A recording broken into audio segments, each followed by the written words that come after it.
Feels good to be riding again, and it's sunny. Yeah, it is.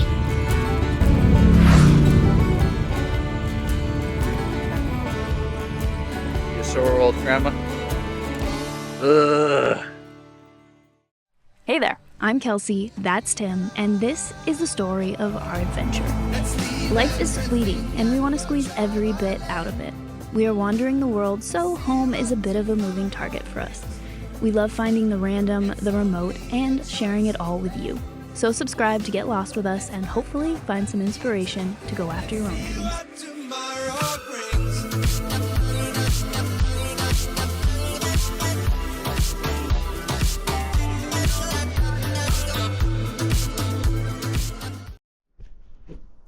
Good morning, everybody. It is a bright, sunny day, and we have just loaded up from our bedroom. Getting everything put on the bikes. This was our bedroom last night. Not bad, not bad. Everything's just a little wet, but it's sunny.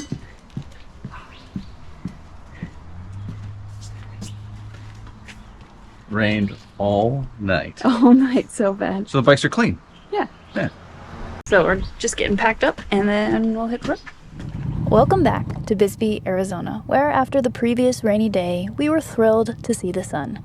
And we were all loaded up, ready to hit the road and start making our way north. But first, we thought we'd take you on a little tour of town. So, Bisbee, if you've never been, if you're hitting Arizona, you gotta go.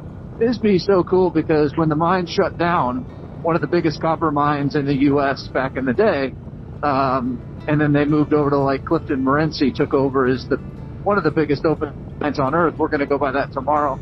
The town was just left exactly as it was, and some people bought it, moved in. They had art, music, and it kept it from being neglected and turned into I'm sure fire would have ravaged the town and it would have been, a shell of its former self. But I think some hippie folks moved in and kind of enjoyed living there, even though there was no tourism. And now got some cool Airbnbs that are old miner shacks up on the sides of the hill that have been redone.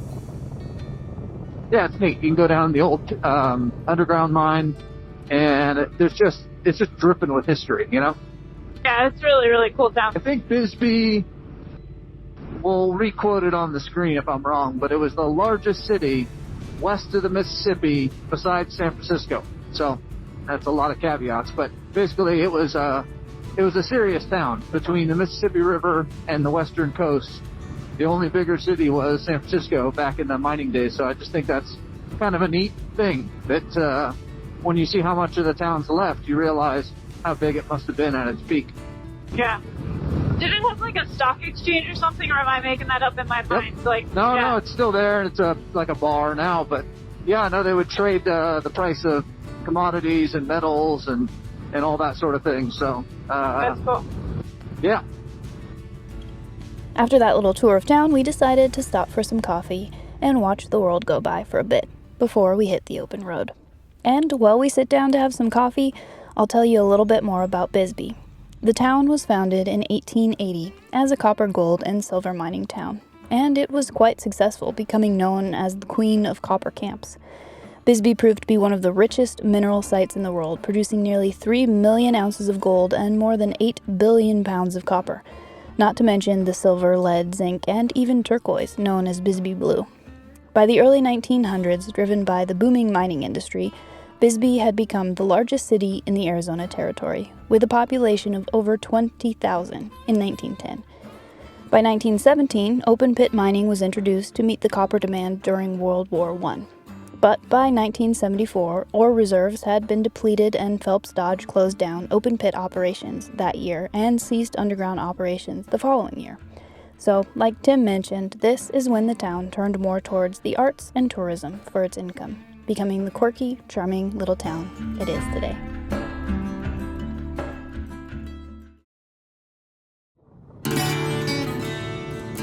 I cannot believe how nice it is outside today. It is so crazy.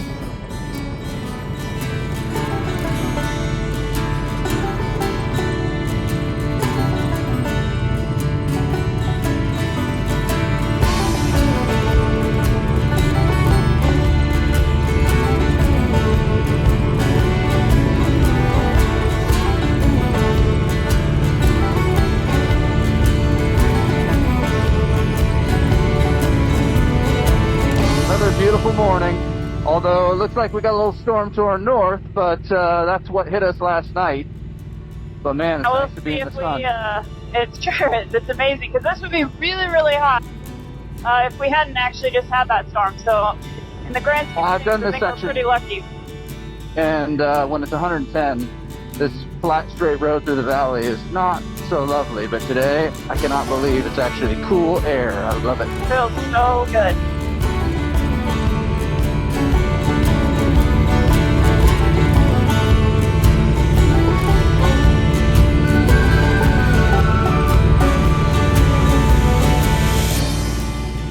Man, look at that wall of water. That's so crazy. So crazy. I think we're to that storm from last night, unfortunately. We might just catch up to it, which hopefully it picks up the pace. It keeps blowing to the east. Alright, I think we're getting to the edge of the storm, so we're going to pull over and hopefully it'll move north a little bit and we can go a little bit further without getting drenched. Yeah, I think we pushed our luck enough. Yeah, it's perfect temperature to sit and wait, so I'm happy to do that.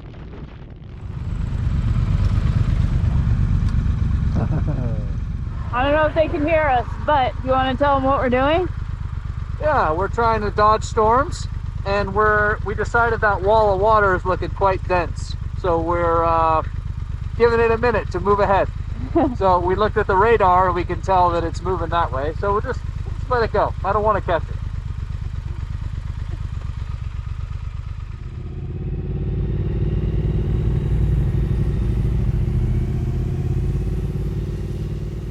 Alright, we made it to a hotel and we're just barely wet. We really didn't get too much rain, actively raining, but man, the road was soaked because I think we're just right behind that storm, so.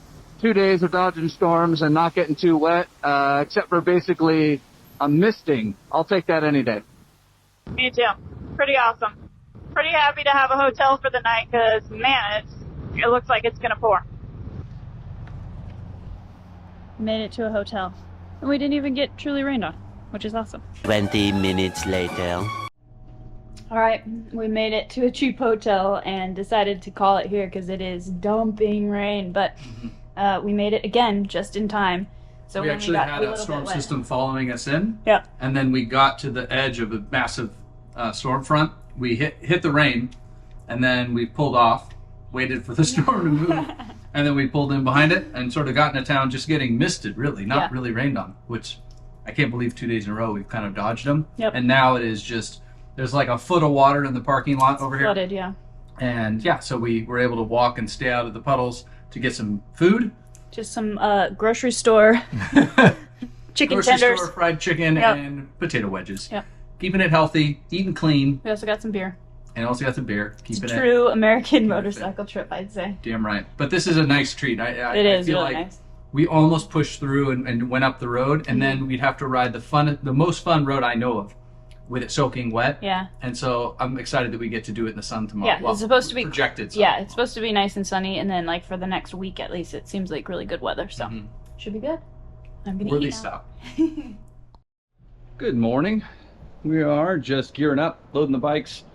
This is our spot to hide from the storm. And today we're doing one of my favorite roads on earth, Highway 191, which used to be Highway 666, which used to be Coronado's path he took exploring the Americas, looking for the 7 cities of gold. So yeah, We're gonna find some gold. we're gonna find gold today. That's our goal. A city of gold.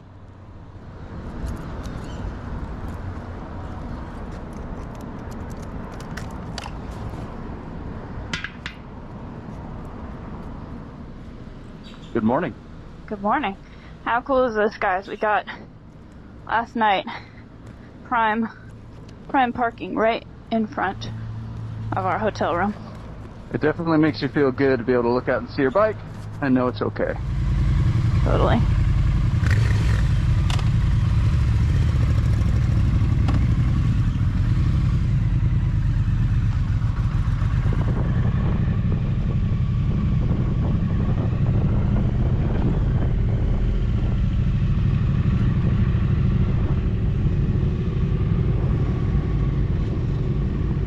Feels good to be riding again, and it's sunny. Yeah, it does.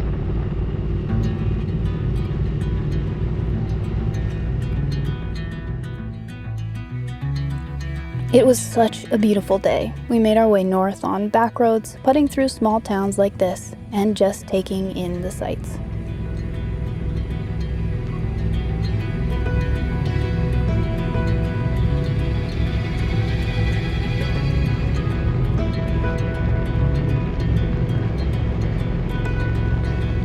Welcome to Clifton, Morenci. Woo! And the mine so big that it ate a town. This is a major copper producer for the United States. Arizona is a big copper producer, but it's got to be, I think it's the second biggest open pit mine in the U.S. But when I looked it up, the specs actually looked like it's the biggest now, but they kind of run under the radar here. I feel like they just want to mine like crazy and not have much attention. But on one hand, the open pit's kind of sad what's happened to nature and the earth around here in the years I've been coming and seeing it grow and grow. But on the other hand, everything we're recording with and talking on right now uses a lot of copper.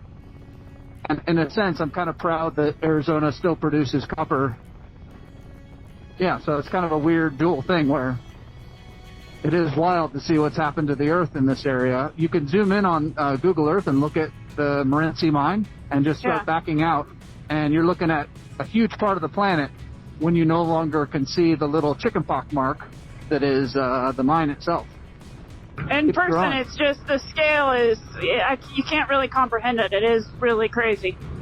Yeah, I mean, what hits me is when you see one of the dump trucks up close, and then you see one off in the distance, and it looks like the tiniest little ant, and that's just because it's at the bottom of the mine versus the top. Amazing. And then what's interesting is that, you know, if you wait 5 years before you come back here, the road might not be the same road because they actually mined where the road was, and then they rebuilt it, you know, behind where they mined. And so that's happened a few times since I've been coming out and doing this road. And then the town's really cool. It's almost like a Bisbee that has yet to become touristic, and I feel like it won't until the mine plays out and one day closes, and then it'll be a really cool town. It already is a town, but you know, the only people there really are hardworking people, and there's not a lot of tourism or really much of anything else going on in town. And then the mine company owns most of the town, so really there's not a lot to privately own around. But just north of it, where we're heading right now, is so much nature that nobody explores. So in a 4x4, a dirt bike, or even on these motorcycles, we probably, I've had it where I've done the entire road without seeing a single car. And that's 125, 123, something like that miles. 400 and something turns, and then no cars. Like Tim said, the Morenci mine actually swallowed up a town, the town of Morenci, now called Old Morenci, which sprung up after a rich copper deposit was found in the early 1870s. It was built on very steep terrain. The layout of the original town site was almost impassable and gained the town the distinction as one of the most dangerous in the United States. It was said to be downright precarious. Small children were tethered in their yards while they played, deliveries were made on foot or by burro, and as late as 1912 there wasn't a road wide enough to allow a vehicle in the town. But by 1937, development of an open pit mine began, and eventually the pit would consume the entire town, one of the world's most historic communities. Nowadays, there is a new Morenci, a town built to service the mine, and as for the mine today, it is the largest copper mine in North America, fourth largest in the world, and it has been in continuous operation since 1939. It produces approximately 225 million pounds of copper per year.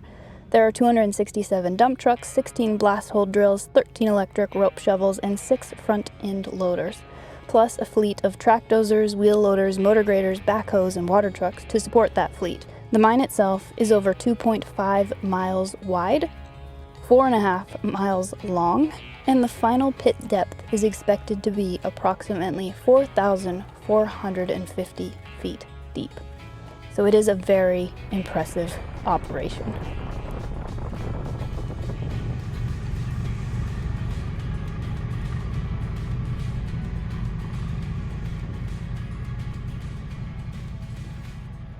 All right. Again, we have a little bit of rain, but perfect timing because we just pulled up here and it started drizzling. So we just pulled under the cover. And Yeah, we're at the Morenci mine overlook. And so what you're looking at is just a massive open pit. And So over crazy. the years, it's grown so big, it actually basically got rid of the road that we're riding, 191. And they continued mining on the other side. And they built the road back up with tailings, paved it. And so you're now kind of on this strip in the middle of the mine. But the first time I came here, this was like the edge of the mine. So it's just amazing. The size of the dump trucks, how often, just constantly they're running. And then we'll try and get a decent video of it. But the size of these massive dump trucks look like little tiny ants at the bottom of the mine. Yeah, the size is just like hard to comprehend actually when you look down there. Yeah, I think it's the second biggest open pit in the United States. Yeah. Although when I was looking at the specs, it was bigger than the one that comes up is being named. Yeah, it's constantly growing, obviously. Yeah, constantly growing. It ate the town of, is it Clifton, I think? Or is it Morenci? Clifton Morenci is sort of the town they call it with a slash. But it grew so big it actually ate the town that was there. And they moved the train station, I think, even stuff like that, down into the existing town. But so amazing cool. place. Yeah, so not a bad place to sit and let the rain pass. I know, it's already starting to let out, but we're going up that way, so it's still. Yeah, we got one massive cloud, so there was no rain forecast today. And as we're riding to the town, I was like, what's that doing up there? A big cloud up there. And so we checked the radar, and it's just this literal cloud within 150 miles dumping. And so I don't mind doing the road a little bit moist or wet, but why get all the rain gear out, cover the saddlebags when we can just hang out? Yeah. Enjoy the view.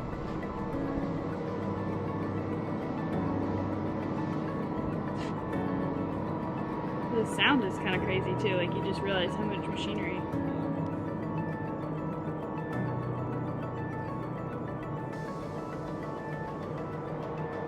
Now, to give you an idea of how big those little dump trucks down there really are, the ones that look like ants, well, they weigh about 16,500 pounds, require 60 gallons of oil and 150 gallons of coolant. They are huge. Here's me next to one of their tires for scale. It really is hard to comprehend just how big this place is as we look down on what seems like busy little ants at work. And they are everywhere, crawling along 24 hours a day, 365 days a year.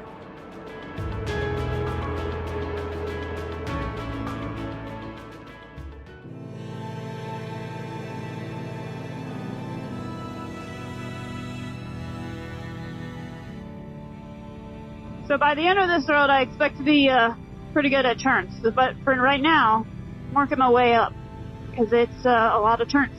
But I'm excited. Yes.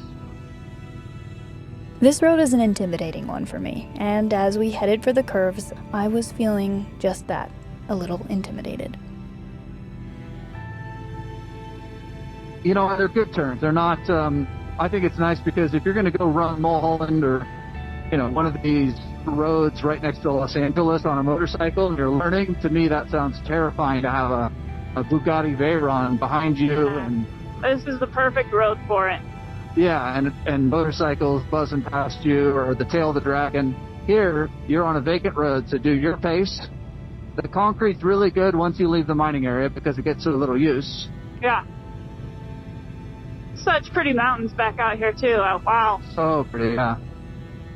And there's a lot of old mining history out here too, so you can leave 191 and there's like an old church, there's an old mining camp, because of course Clifton Morenci turned out to be the big mine, but there's a lot of other copper and gold out in these hills. So cool.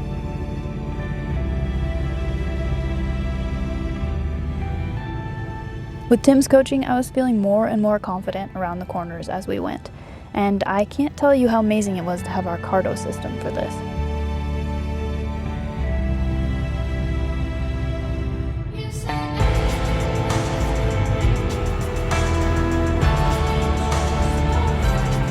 This road really is spectacular. The views it offers are ever-changing and stunning. My uncertainty had turned to delight. I was loving the feeling of being one with my bike.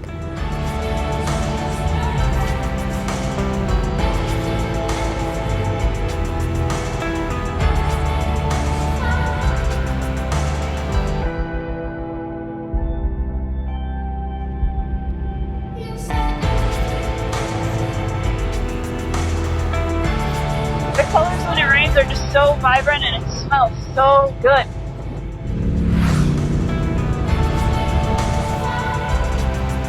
More than a few times today, I found myself in awe of the view. I mean, just look at this.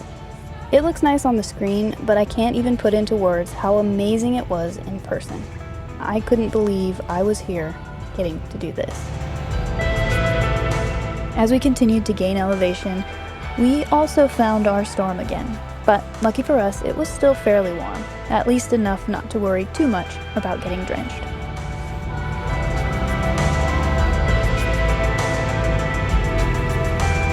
And we yet again found ourselves dodging storms, and our original plans went out the window, so we decided to make a run for Flagstaff.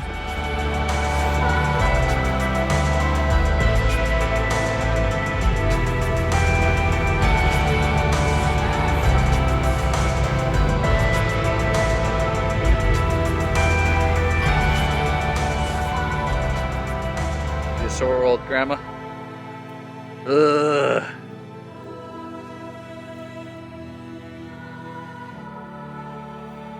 After a little roadside break to stretch our legs and drink some water, we made some miles, and eventually made it to Flagstaff, a little soggy and very hungry. It was time for some food. My GoPro because it has 1% battery. I am exhausted, and we decided to get a burger and beer, and I'm pretty excited about that. And then I think I'm going to sleep very well tonight. So, pretty excited to eat. We did like 350 miles today, most of which was on and off rain. So, pretty good day. Pretty excited to eat.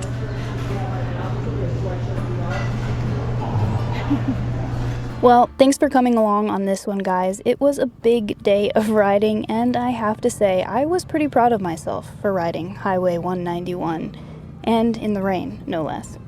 That was a big deal for me, and I can't explain how special it is to get to share all these accomplishments and moments with Tim.